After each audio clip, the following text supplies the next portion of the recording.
And we're back. So, what we do here, again, it is a full motion mount to put the TV away. We're just going to basically work it back into the corner and straight back in and push it till it snaps.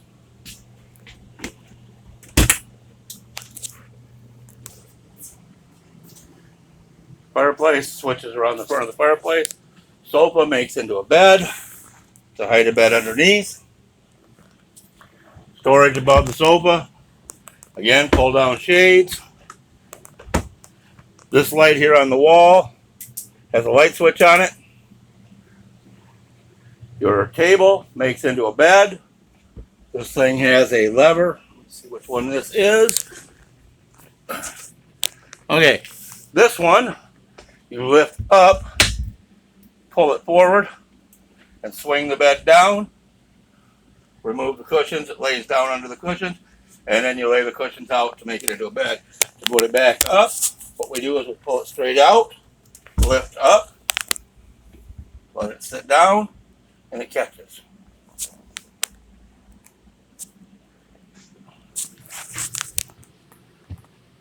All right, I'm gonna go grab my phone and we'll go through the app setup. Okay, I decided to grab my iPad instead of my phone. The screen's a little bit bigger. See that icon there? That's Vega Touch Mira. That is the app you're going to need to have downloaded onto your device. Apple or Android, works on either. It's still, last I knew, a 99-cent download. So we open the app.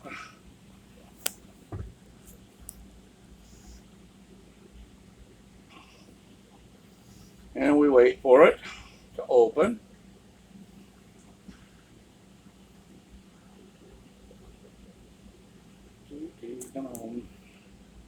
Ta-da!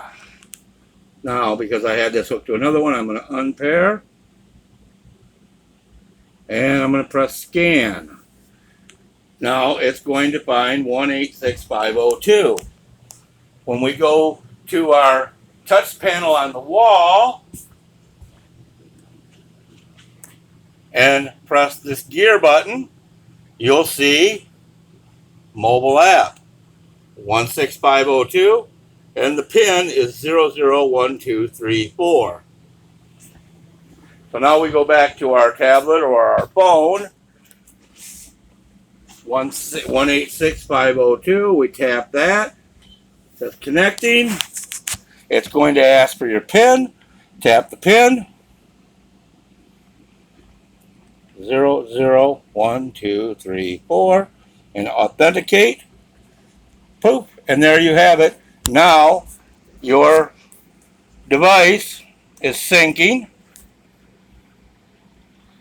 Did I get the pin wrong? I thought it was 001234. It is.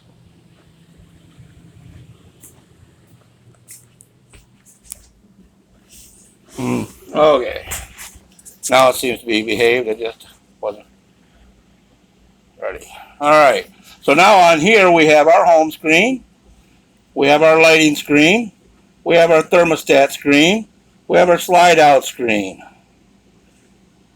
It's going to ask you to confirm. There's your patio awnings. Hit slides, and there's your slides. Hit this little up arrow. It brings up more stuff. There's your settings. Updates are something you'll have to do occasionally. This requires that you be connected to the internet when you do that. All right. Back to your home screen, you can see gray 1, gray 2, black, water heater on gas, water heater electric. Here's our AGS settings and our generator start stop and our battery voltage. When we go to lights, we get all of our lights. We got front lights, we got rear lights, and we got exterior lights. And we can control them all from here. Thermostat. Again, we have front and rear. We have cool, heat pump, and auto for the front, and the rear has cool only. And then we have our furnace for heat mode. The front has a heat pump as well as air conditioning and the furnace. So that pretty much covers most everything that's here. And again, the slides, hit confirm. You got awnings or slides, either one. And there's your 3 slides. Keep in mind the bed slide, you have to have the bed retracted to use that. Okay, so that's the basics of your app. Again, you can put this on multiple devices. It's kind of handy if you're, you can carry this outside with you and put your slide outs out where you can walk around and look at what's going on while you're doing it. And you can check stuff. So, pretty nice, pretty simple. All right, we're going to move to the driver's area. We're going to go over the driver's area and their switches and functions up there. And that'll pretty much complete the video. Okay, sitting in the driver's seat. Mirror select, right or left.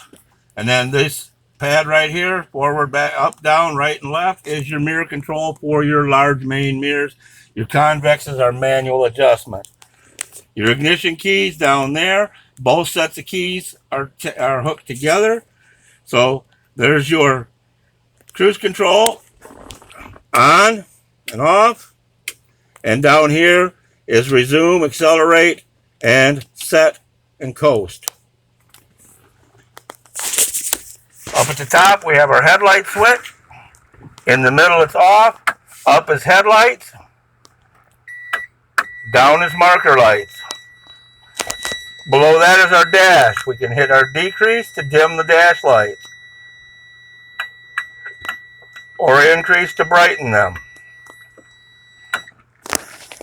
On our turn signal, the headlights are on. We pull back for flash to pass, push forward for high beam, low beam, high beam, pull all the way back for headlight flash. Our 4-way flashers are right here. Our turn signals back on, our windshield wipers are back on the turn signal, and that's a rotary. And then you push the yellow button on the end for windshield wash. Go ahead and start a minute.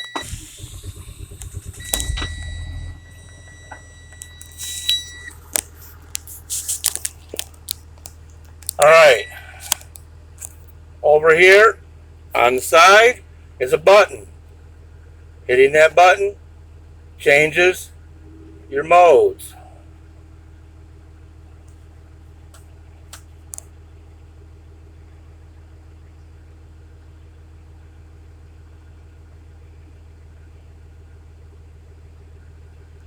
So we're on trip 1, we can hold it and it clears trip 1. Press it, goes to trip 2, we hold it and it clears trip 2. When we're on engine or some of the other stuff, we can hold it to reset different stuff. Or just press it to keep going. It's cleared all faults. We checked a minute ago, there weren't none. So.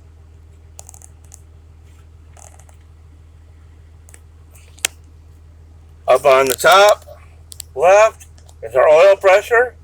Right below that's water temperature. Then we have RPMs, speed. We have our fuel gauge up on top, and the green LEDs are your DEF gauge. And then we have our air tank, front and rear air pressure. Now, I think in just a second. Oh, cruise control. If you are idling for extended periods of time, turn the cruise on, hit resume twice. That will bring you up to 1,000 RPMs. That's high idle. If you want to idle faster, hold resume up. And you can set it at any RPM you want.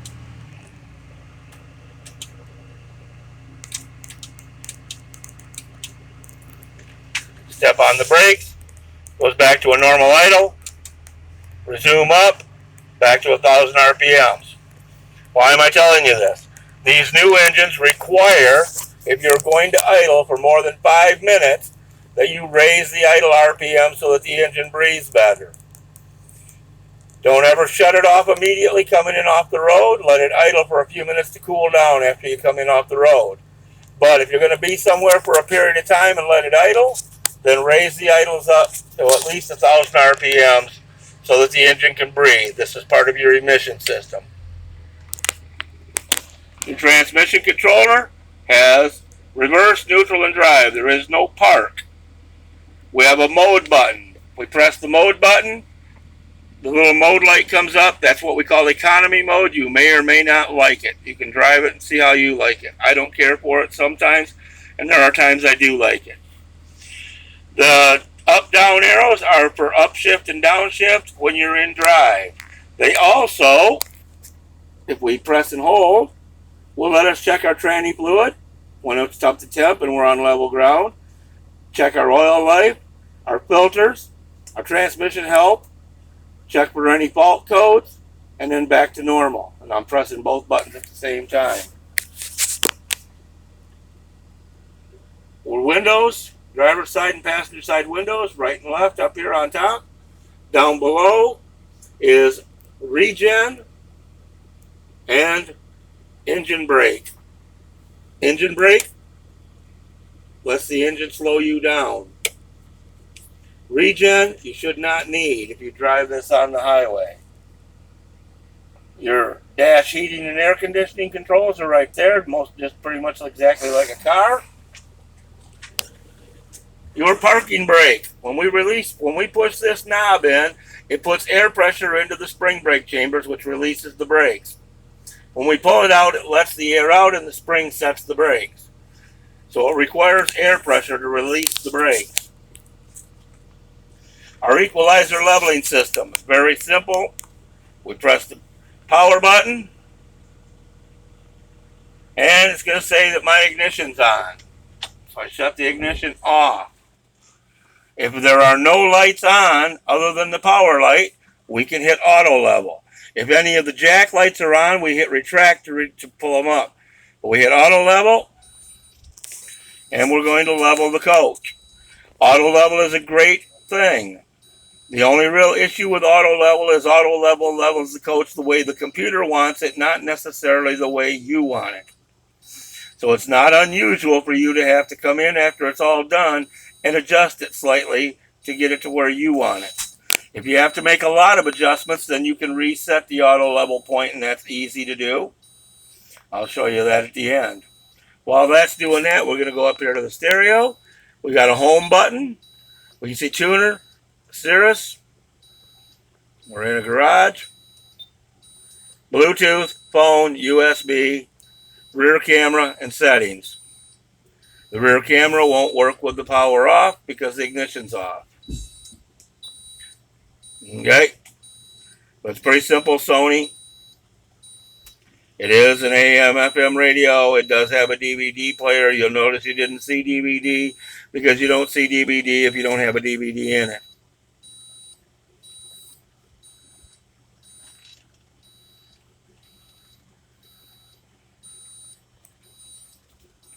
So while the leveling system is working, it's beeping steadily.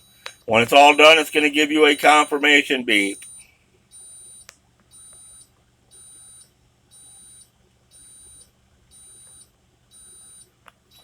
Over here is our power outlet and our door lock switch and our mirror heater switch for the mirrors, heated mirrors.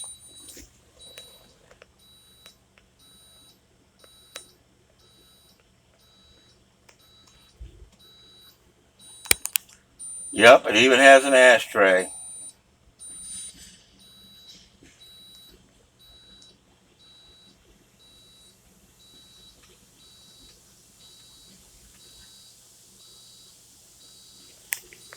Up above here, each one of these lights, push on it, there's a red light, and there's a white light. There was our confirmation beep. White light, red light. Have a light above the passenger and a light above the driver. All right, so it's all done. It's level as it wants to be. If you want to change it, anytime you want to change it, these buttons work, front, up, and down. Front down is jack down, so front down is front up because we're putting the jack down, which raises the front. Right, putting the jack down raises the right side. Putting the jack up lowers the right side. Same with left. So keep in mind the arrows are what the jack is doing, not what the coach is doing. Now, if you reposition the coach and you want to reprogram the leveling, turn the power off, hold the auto level button. While you're holding it, turn the power on. It's going to start beeping rapidly. Let it beep 7 or 8 times, or 5 or whatever. Let go of it, you get a confirmation beep, and we just reprogrammed the leveling spot. Is it perfect? Nope. It can be pretty close, but it depends on what you expect for level. Everyone has their own center of gravity. Everybody has their own equilibrium. So your results may vary. My wife will put a frying pan on the stove. She'll put water in the pan. And my job is to get the water to go flat across the frying pan. She doesn't care if it's uphill to the bathroom, as long as the stove cooks right. Again, your results may vary, whatever's important to you. That is pretty much the basis of all of the basic simple systems on this coach. We want to thank you for making a purchase through Motorhomes to Go in TerryTown.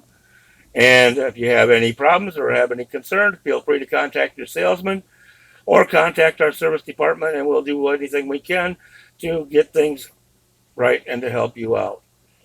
I realize it's a learning curve. If you haven't had one of these before, it's going to take a little while to get used to it, but they do work. They are simple. Sometimes people overthink things. Just the way it goes. Anyhow, again, thank you very much for doing business with us. Hope you enjoy your unit, and we hope you have many happy miles. Have a great day, and goodbye.